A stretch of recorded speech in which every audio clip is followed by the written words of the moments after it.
Okay, we're going to do a little section now called Breaking the Rules. What does that mean? Well, just what it says. What we've done in the DVD, I'm hoping that you've watched this section last, that's your general idea.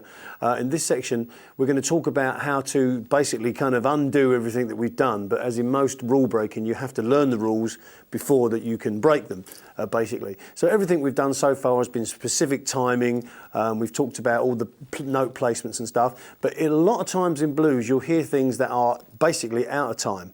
If you look at blues transcriptions in magazines or books, you'll see these 7/4 and all these weird and wonderful combinations of notes.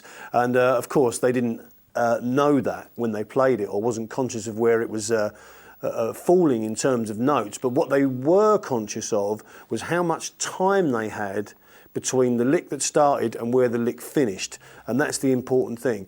So what you can do is you can just do like basically a splurge of notes. Okay, and then as long as you basically know in terms of how long a bar is or how long a beat is, and I'm not necessarily talking about in terms of counting it now, I'm talking about in terms of feeling it. If the music's going by and you can feel more or less how long a bar is, all of a sudden it becomes easier to play a splurge of notes. And I'll just give you an example if I'm not making any sense whatsoever. If you had something like that, I just played a hammer-on and pull-off from 5 to 8, played 8 on the G, back to the 5 on the B, and then pulled off 8, 7, 5, right, to 5 on the G,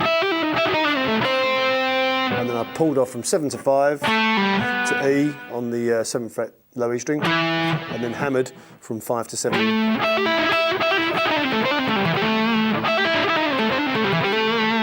Now, it's not necessarily important about that lick, I'm just talking about that type of thing.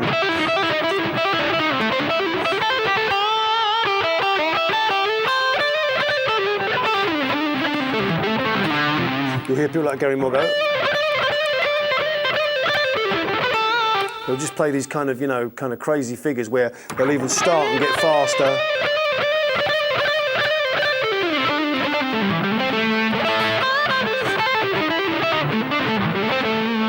These real kind of aggressive groups of notes. But the thing about these talented people is they know how long they've got to play these sections so they can fall out of it. One tip is to be able to play the lick and then hold on to the last part until you hear a familiar beat come round and then fall on that. For example, if you... and then use that holding note to do it. Okay, it's a very, very small section of the DVD, but I do want to explain that these things can be done. And you'll find as you work more on the making of the rules, the breaking of the rules will become easier. So what I'm going to do is just give you a couple of examples where I'm going to play very strict to the time, and then I'm going to kind of float over the time, like a lot of jazz players do, people like Wayne Shorter, sax player, they will kind of float over the time where they're very aware of where things are falling, and so they can kind of, they can kind of float over it. So let's do a demonstration and see if I can get the point across.